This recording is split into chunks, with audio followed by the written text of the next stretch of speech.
Good evening, welcome to our 10-minute tactical breakdown of Manchester City's 2-0 win over Brentford at the Etihad.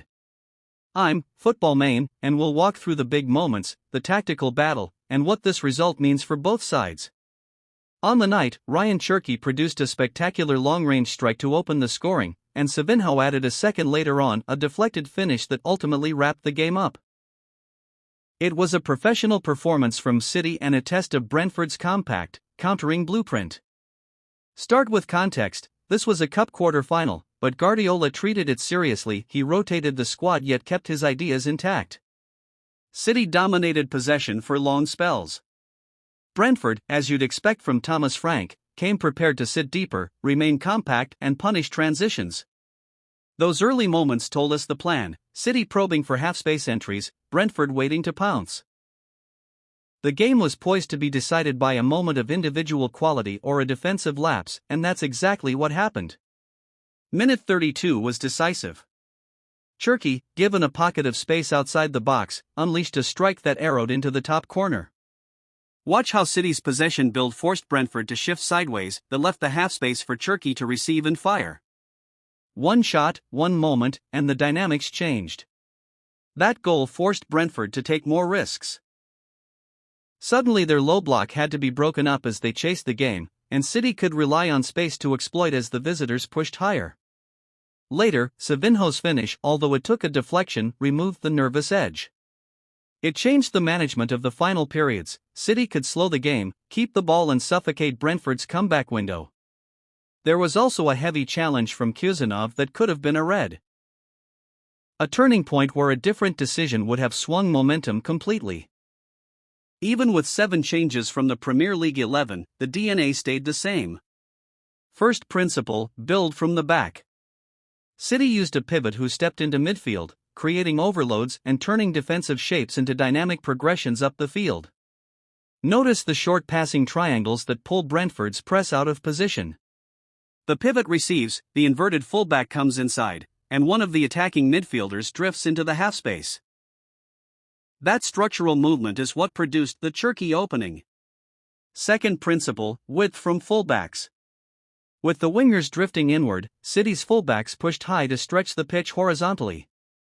That width is deliberate, it creates gaps between Brentford's lines for a threaded diagonal or for Cherki-style shots. Third principle: controlled pressing and risk management. After the second goal, Guardiola reduced pressing intensity. City allowed the ball to circulate, used the goalkeeper and centre-backs to draw Brentford out, and then exploited spaces on the counter when necessary. It's a measured way to close out cup ties. Overall, the rotation didn't dilute identity. City's structure, pivot movement, fullback width, and vertical runs from the front remained intact and decisive. Thomas Frank's template versus elite possession sides is familiar. Compact lines, aggressive triggers for pressing, and quick, direct counters. Tonight Brentford set up to absorb pressure and hope to win second balls and produce fast transitions. They relied on long diagonals and set-piece chaos to create danger. When they won the ball, it was often direct, seeking the tall target or a runner into space. That approach works sometimes, but it demands high execution. The problem tonight was precision. When City's pivot and fullbacks kept their composure, those press triggers didn't yield sustained possession for Brentford, and they couldn't manufacture the clinical moments they needed.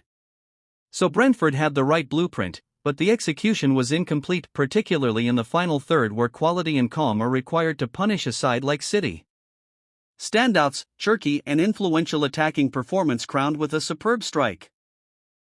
He found the right pocket and made the moment count. Savinho came on and provided a composed finish, a valuable bench option. For Brentford, there were committed displays, but the forwards lacked the final touch.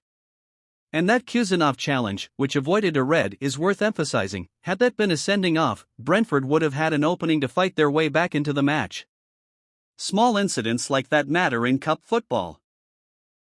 Refereeing decisions can become as big a storyline as tactical battles. If you look at the match metrics, possession share, expected goals, entries into the penalty area, City led across the board. They created higher value chances and limited Brentford to isolated opportunities and set-piece threats. In short, City's depth and tactical consistency won out. They handled rotation and still controlled the match tempo. Brentford kept to their plan but needed better final third execution to make it count. What this result does is send Manchester City into the semi-final with confidence that the squad can rotate without losing identity. For Brentford, the blueprint remains sound, compact defense and countering, but they should look to sharpen finishing and consider midfield reinforcement when facing top sides. Thanks for listening. If you enjoyed this breakdown, hit like, subscribe, and tell us which match you want analyzed next. I'm Football Main, see you after the next whistle.